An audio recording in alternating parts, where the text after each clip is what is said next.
get all giddy when you see something romantic on TV or you read a blog post about someone's phenomenal significant other or what they did for their significant other? Do you just, does it make your heart all warm and fuzzy, or are you just like, ew, gross, gag me with a spoon? Does anybody still say that? Still, gag me with a spoon? That's so 5th grade.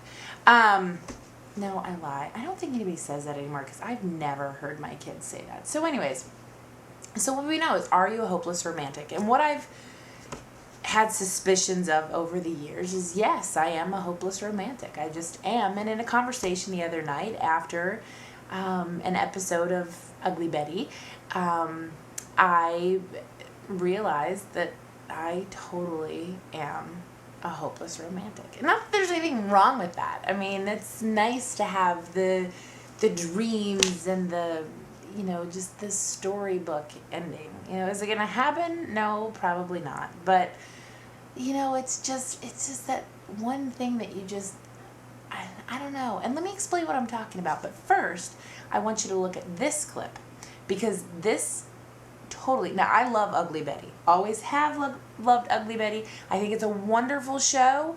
I have watched it since the beginning. My children and I look forward to it on Thursday nights. They get home from their dads. We watch it together. There's a few things that aren't great for, that age group, but for the most part, it just shows how beautiful she is as a person. It just shows you how beautiful she is on the inside. And that to me is such an important lesson to teach the kids. But we love it. And last week, this is a little background before I show you this clip. I got a point here, really, I do. Last week we had tornado watches and warnings, and they cut in virtually the entire episode of Ugly Betty.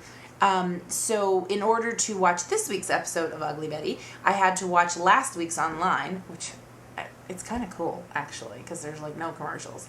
Well, there are, but like 20-second commercials 4 times. 4 20-second commercials. Big deal. So I had to watch it, and this was the opening. And now if it wasn't my favorite show, it is now. And I think when you hear the background music, you're going to understand why. Everything's so nice and romantic. To us, Betty. To us. And to making the most of the time we have left together. Yeah. Uh-oh. Am I too early? Did you notice the background music? Did you notice the high-pitched Joey McIntyre?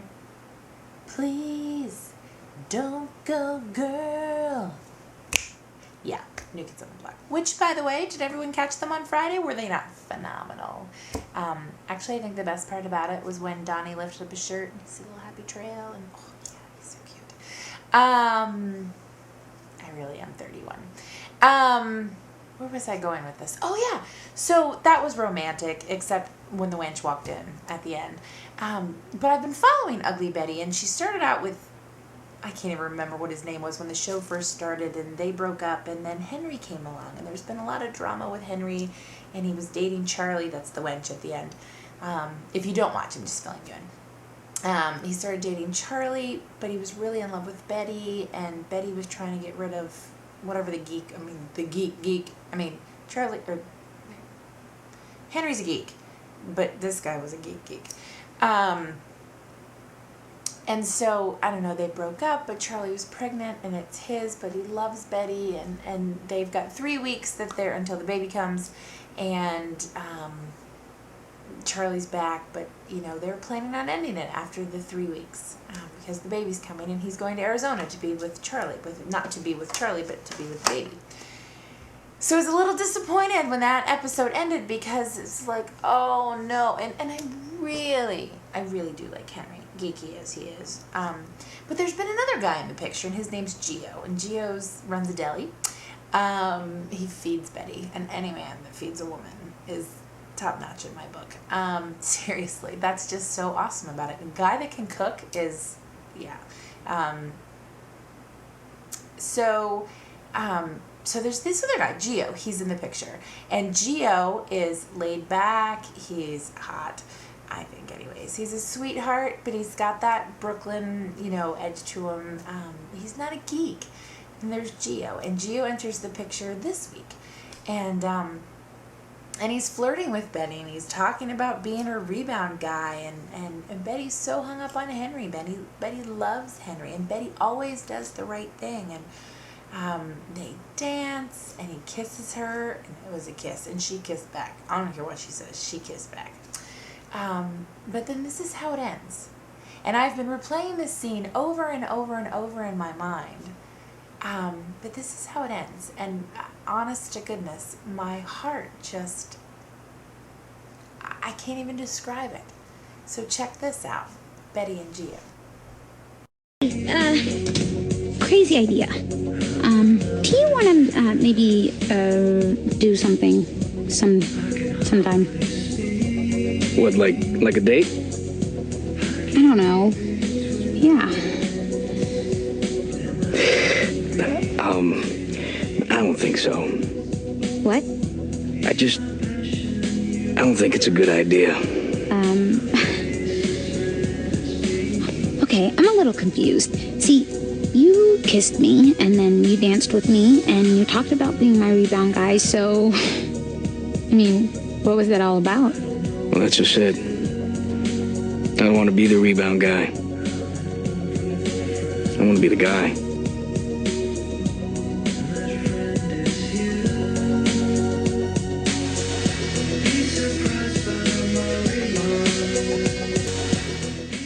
He wants to be the guy.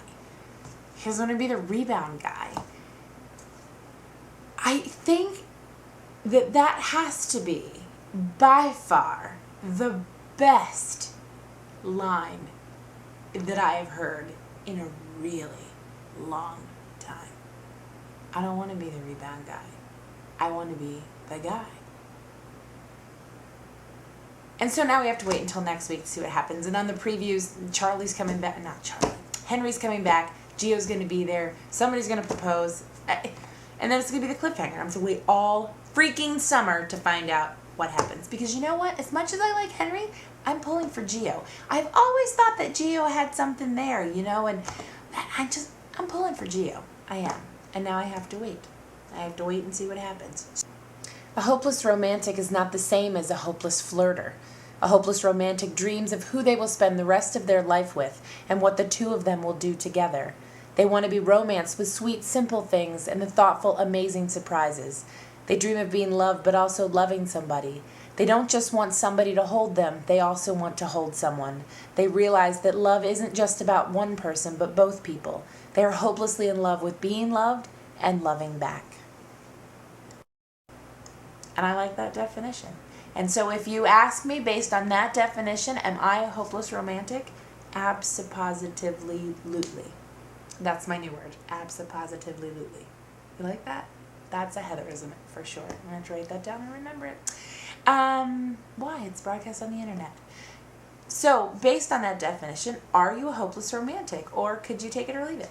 I'd love to hear your thoughts. And if you're watching Ugly Betty, I want to know what your thoughts about Gio and Henry are too.